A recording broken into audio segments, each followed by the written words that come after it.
देखिए, मुझे जानकारी नहीं है, आप लोग दे रहे जानकारी मुझे। कानून को अपना काम करने दो। अगर मान लो जितनी नोटिस दे दिया है, पूछताछ की है, जवाब दिया होगा उन्होंने, टाइम मांगा होगा, टाइम नहीं दिया है, वो सोच समझ के नहीं दिया होगा। मैं कैसे कह सकता हूँ कुछ, मुझे कुछ पता नहीं है। कानून को अपना काम करने दो। ईडी ने नोटिस दिया है, वो हाजिर हो गए हैं, जवाब दे दिया होगा, और अब आगे और डेट दी उनको, और रिक्वेस्ट पेपर करो तो की होगी, जैसे आप मुझे बता रहे हो। मैं तो बाहर निकले हूँ मीटिंग से, उन्होंने रिक्वेस्ट की है कि चुनाव के बाद बुलाओ मुझे, उन्होंने स्वीकार कर दिया होगा, तो मैं उसमें क्या कर सकता हूँ। कानून अपना काम करेगा। इतना मैं कह सकता हूँ कि कोई दम नहीं है नोटिस के अंदर। सिंपल नोटिस है, सिंपल इन्फॉर्मेशन मांगी गई है।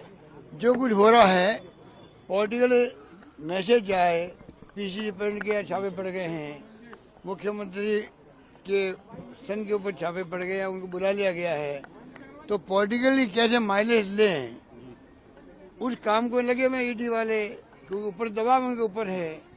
इससे कोई फर्क नहीं पड़ने वाला। बल्कि वहाँ राजस्थान भर के अंदर जब से खबर आई है कि आपने ईडी ने बुलाया नोटिस दे करके, 12 साल पहले का केस खत्म हो चुका। खत्म केस था ही नहीं पहले बात, तो कोई केस ही नहीं था। एक मिस्टर किरीट सोमैया बोलते थे 12 साल पहले, घूम करके वो हम सुनते थे। उन बातों को लेकर बुला लिया गया। प्रदेश कांग्रेस अध्यक्ष की एक बड़ी पोस्ट होती है, हमारा पार्टी अध्यक्ष हैं, पेपर लिख के मैंने उनके घर में घुस गए और पूछताछ की नहीं उनसे, पूछताछ नहीं की, ना बयान लिए उनके, और दिन में बैठे रहे वहाँ पर।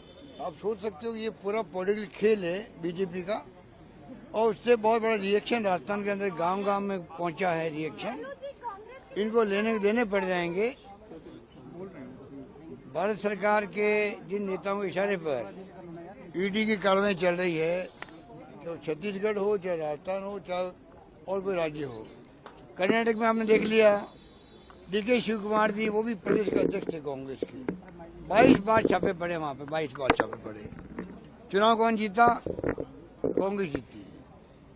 वो स्थिति होगी राजस्थान के अंदर भी होगी, छत्तीसगढ़ में भी होगी, मध्य प्रदेश में भी होगी। जितने छापे डाल दे, अब इनके छापों का इफेक्ट नहीं रहा है।